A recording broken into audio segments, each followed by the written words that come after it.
Ladies and gentleman, ಬಿಹಾರದ ನೂತನ ಮುಖ್ಯಮಂತ್ರಿಯಾಗಿ ನಿತೀಶ್ ಕುಮಾರ್ ಪ್ರಮಾಣ ವಚನ ಸ್ವೀಕರಿಸಿದ್ದಾರೆ.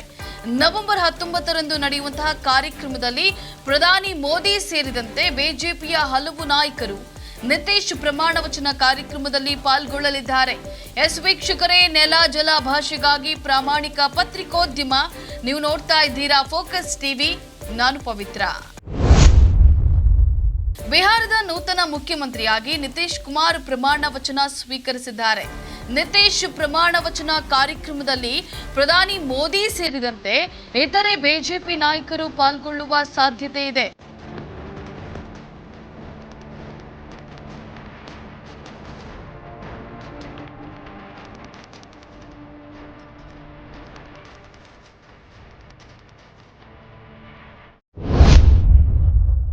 ನವೆಂಬರ್ 19ರಂದು ನಡೆಯಲಿರುವಂತಹ ಕಾರ್ಯಕ್ರಮದಲ್ಲಿ ನಿತೀಶ್ ಕುಮಾರ್ ಒಬ್ಬರೇ ಪ್ರಮಾಣ ವಚನ ಸ್ವೀಕರಿಸುತ್ತಾರಾ ಅಥವಾ ಇತರೆ ಶಾಸಕರು ಸಚಿವರಾಗಿ ಪ್ರಮಾಣ ವಚನ ಸ್ವೀಕರಿಸುತ್ತಾರಾ ಅನ್ನೋದು ಇನ್ನೂ ಸಹ ಖಚಿತವಾಗಿಲ್ಲ.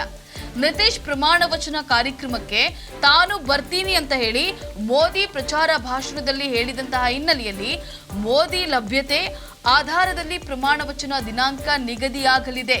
ಹಳೆಯ ಸರ್ಕಾರದ ಸಚಿವ ಸಂಪುಟ ಸಭೆ ಇಂದು ಅಂತ್ಯವಾಗುತ್ತೆ.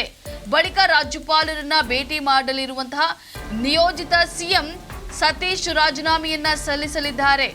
ಆ ಬಳಿಕ ಹೊಸ ಸರ್ಕಾರ ರಚನೆ ಪ್ರಕ್ರಿಯೆಗೆ ಚಾಲನೆ ಸಿಗಲಿದೆ.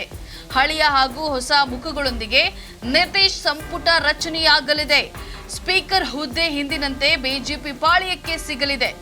ಕೇಂದ್ರ ಸಚಿವರಾದಂತಹ ಸಂಜಯ್ ಝಾ, ಧರ್ಮೇಂದ್ರ ಪ್ರಧಾನ್, ವಿನೋದ್ ತಾವ್ಡೆ, ಜೆಡಿಯು ನಾಯಕ ಲಾಲನ್ ಸಿಂಗ್ ನೂತನ ಸರ್ಕಾರ ರಚನೆ ಬಗ್ಗೆ ದೆಹಲಿಯಲ್ಲಿ ಸಮಾಲೋಚನೆಯನ್ನ ನಡೆಸಲಿದ್ದಾರೆ.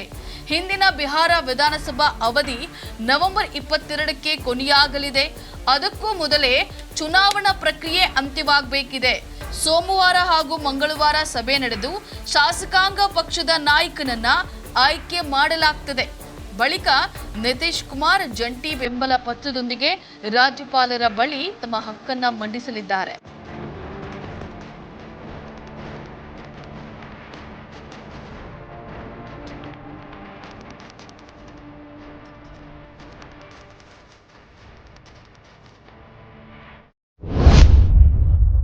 ಸ್ಥಾನಗಳ ಆಧಾರದಲ್ಲಿ ಹಳೆಯ ಸೂತ್ರದಂತೆ ಕ್ಯಾಬಿನೆಟ್ ಸ್ಥಾನಗಳ ಹಂಚಿಕೆಯಾಗಲಿದೆ ಅಂತ ಹೇಳಿ ಬಿಜೆಪಿ ತಿಳಿಸಿದೆ. 6 ಸ್ಥಾನಗಳಿಗೆ 1 ಸ್ಥಾನ ಸಿಗಬಹುದು ಎನ್ನಲಾಗಿದೆ. ಇನ್ನು ಬಿಹಾರ ವಿಧಾನಸಭೆಗೆ ನವೆಂಬರ್ 6 ಹಾಗೂ 11ರಂದು 2 ಹಂತದಲ್ಲಿ ಚುನಾವಣೆ ನಡೆದಿತ್ತು. ಇನ್ನು ನವೆಂಬರ್ 14ರಂದು ಪ್ರಕಟವಾದಂತಹ ಫಲಿತಾಂಶದಲ್ಲಿ ಒಟ್ಟು 243 ಸದಸ್ಯ ಬಲದ ಪೈಕಿ 202 ಸ್ಥಾನಗಳನ್ನ ಎನ್ಡಿಎ ಗೆದ್ದಿದ್ದು, ಬಿಜೆಪಿ 89, ಜೆಡಿಯು 85, ಹಾಗೆ ಎಲ್ಜೆಪಿ 25, ಎಚ್ಎಎಂಎಸ್ 5 ಸ್ಥಾನಗಳನ್ನ ಗಳಿಸಿದ್ವು. ಒಟ್ಟು 243 ಸದಸ್ಯ ಬಲದಲ್ಲಿ ಎನ್ಜಿಎ 204 ಸ್ಥಾನಗಳನ್ನ ಗೆದ್ರೆ ಬಿಜೆಪಿ 89, ಜೆಡಿಯು 85, ಎಲ್ಜೆಪಿ 25, ಎಚ್ಎಎಂಎಸ್ 5 ಸ್ಥಾನಗಳನ್ನ ಗೆದ್ದುಕೊಂಡಿದೆ. ಆರ್ಜೆಡಿ ನೇತೃತ್ವದ ಮಹಾಗಠಬಂಧನ್ ಒಕ್ಕೂಟ 39 ಸ್ಥಾನಗಳನ್ನ ಪಡೆದಿದೆ. ಇದಾಗಿತ್ತು ಫೋಕಸ್ನ ಸ್ಪೆಷಲ್ ರಿಪೋರ್ಟ್. ನೆಲ ಜಲ ಭಾಷೆಗಾಗಿ ನೋಡ್ತಾ ಇರಿ ಫೋಕಸ್ ಟಿವಿ.